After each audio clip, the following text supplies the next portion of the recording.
The last time I heard my daughter's voice, she said she needed space. She didn't shout and she didn't cry.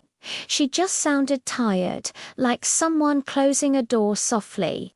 I told her I understood, even though my heart felt like it was falling down a flight of stairs. I didn't know then that I would wait 10 long years to hear her say my name again. For a long time, I kept my phone glued to me. Even when I went to the kitchen, it was in my pocket. At night, I placed it on the pillow beside me, screen facing up. Every little sound made me sit up in bed, my heart racing. But most nights were quiet, and silence became my only companion.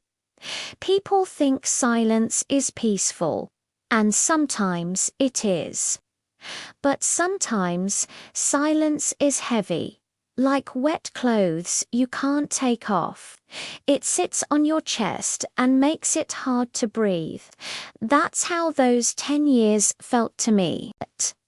My daughter's name is Sarah. She was born on a warm Sunday morning in July.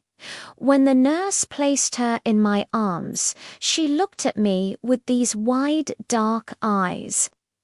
I remember thinking, clear as day, that I would protect her from every storm. I just didn't know that one day I would become the storm she wanted to escape. Sarah was a quiet child, but her smile came easily. She loved drawing little houses with huge windows. She'd always say, "Every house needs light to be happy, Mum." I worked long hours when she was young, but I always tried to be home for dinner. Those dinners were simple, but they felt so full. Her father passed away when she was only 12. After that, it was just the two of us in the house. I tried so hard to be strong for her, even when I found myself crying in the bathroom at night. She would pretend not to hear me, and I would pretend not to notice her red eyes in the morning. We carried our grief quietly, side by side. When Sarah turned 18, she began to change. She wanted to make her own choices, and I just wanted to keep her safe. I worried about her friends, her late nights, her dreams that seemed too big, too far away. Every time she said, "Mum, trust me," all I felt was fear instead of comfort. I couldn't see that my fear was a wall, slowly pushing her away. The first real argument happened over something small. She wanted to move to another city for a job. I told her it was too far, too risky. She said, "It's my life, Mum." And I answered, "And I am still your mother." Our words became sharper after that. Simple conversations turned into long, painful debates. She said I was controlling. I said I was protecting her. Neither of us felt heard.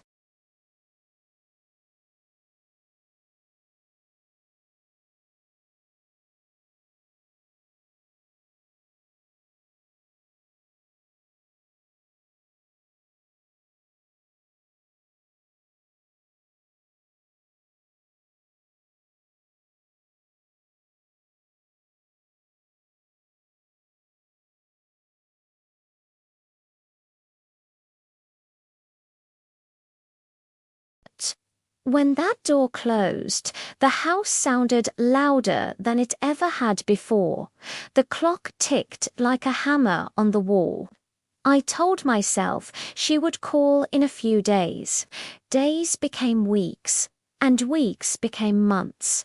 At first, she sent short messages. "I'm fine. Work is busy." Then even those small messages stopped coming. I tried calling, but the calls went straight to voicemail. I left messages that sounded way too cheerful. "Just checking on you, sweetheart." I didn't want her to hear the panic in my voice. Soon I stopped calling altogether because I was afraid of the silence after the ring. About a year after she left, I heard from a neighbor that Sarah had changed her number. My hands went cold when I heard that. She hadn't told me. That's when I realized this wasn't just about space. This was a distance she wanted to keep. So I wrote her a letter instead. I kept it simple and honest. "I miss you. I am proud of you. I am here." I didn't mention our arguments.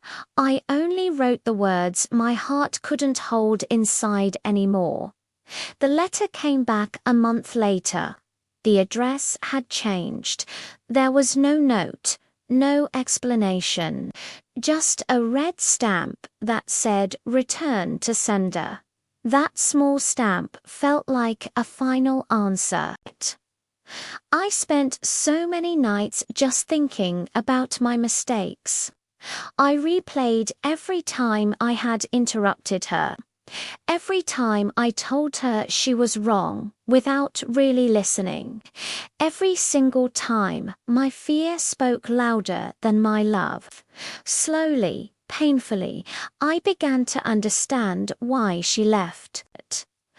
One afternoon, I sat at the kitchen table with her old drawings, those little houses with the big windows, light pouring out of them. I finally realized I had tried to close her windows because I was afraid of the dark outside. But in doing so, I had shut out her light. That was the moment something shifted inside me. I stopped waiting for her to come back as proof that I was right. Instead, I started working on becoming someone she could feel safe with again. I joined a small support group for parents. I learned to listen more than I spoke. Years passed quietly after that. I moved to a smaller apartment. The old house just felt too big without her. I kept one box of her childhood things beside my bed. I just couldn't let go of that. Every year on her birthday, I baked a small cake. Just one candle. I would sit by the window and whisper, "Happy birthday, my girl." I'd imagine her somewhere under the same sky. I hoped she felt loved, even from so far away. Sometimes I dreamed about her. In my dreams, she was still 12, running into the kitchen, asking what was for dinner. I'd wake up smiling, and then I'd remember the silence. The mornings were always the hardest. Friends told me to move on. They said children sometimes leave and never return. I would just nod, but inside I held onto a small sliver of hope. A mother's hope doesn't die easily. It waits even when there's no reason left to wait. It was an ordinary Tuesday when the phone rang. I almost didn't answer because I didn't recognize the number. But something inside me just told me to pick it up. My hands trembled as I pressed the green button. "Hello," I said, trying to keep my voice steady. There was a pause on the other end. Then I heard a soft breath. "Mum." My heart stopped, and then it began to race. It was her voice, older, a little softer, but it was hers. For a second, I couldn't speak. Tears filled my eyes and blurred the entire room. "Yes," I whispered, "I'm here." She began to cry quietly. "I'm sorry it took me so long," she said. I sat down slowly on the kitchen chair, the same chair where I had written all those letters years before. "I've missed you every day," she continued. "I wanted to ask 100 questions, but instead, I just said, 'I'm just so glad you called.'" She told me about her life, about her work, her small apartment, and the friends who had become her family. She said she needed those years to grow. She said she felt so small living under my worry. "I needed to find my own light," she explained, so gently. I listened. I didn't defend myself. It wasn't easy, but it was necessary. I told her I understood now. I admitted that my fear had been too loud. "I thought I was protecting you," I said softly. "I know," she replied. Her voice sounded kinder than I remembered. "But sometimes love can feel like a cage." Those words hurt, but they were honest, and honesty felt so much better than silence. We talked for almost 2 hours, about small memories and simple things. She laughed at a story I told about her old drawings. "I still draw houses," she said, "but now I make the windows even bigger." At the end of the call, she said she wanted to visit. Not right away, but soon. I didn't push for a date. I didn't want to rush this fragile bridge we were building. "I'll be here," I told her. When the call ended, the apartment felt different. It was still quiet, but it wasn't empty anymore. The silence no longer felt heavy. It felt like a pause before a new chapter. For the first time in years, I slept peacefully. A month later, she stood at my door. She looked older, stronger, more sure of herself, but her eyes were the same. When she smiled, I saw my little girl again. We hugged for a long time without saying a word. Inside, we sat at the small kitchen table. I made tea with shaking hands. She looked around and said, "It feels warm in here." I smiled and replied, "I tried to keep the windows open." She reached across the table and held my hand. We didn't pretend the past hadn't happened. We spoke about it slowly, gently. There were tears, but no anger. We had both grown in our own ways. Time had softened the sharp edges. Before she left that evening, she said, "Thank you for waiting." I just shook my head. "A mother doesn't count the years," I answered. "She only counts the moments she gets back." She smiled through her tears and promised to call again soon.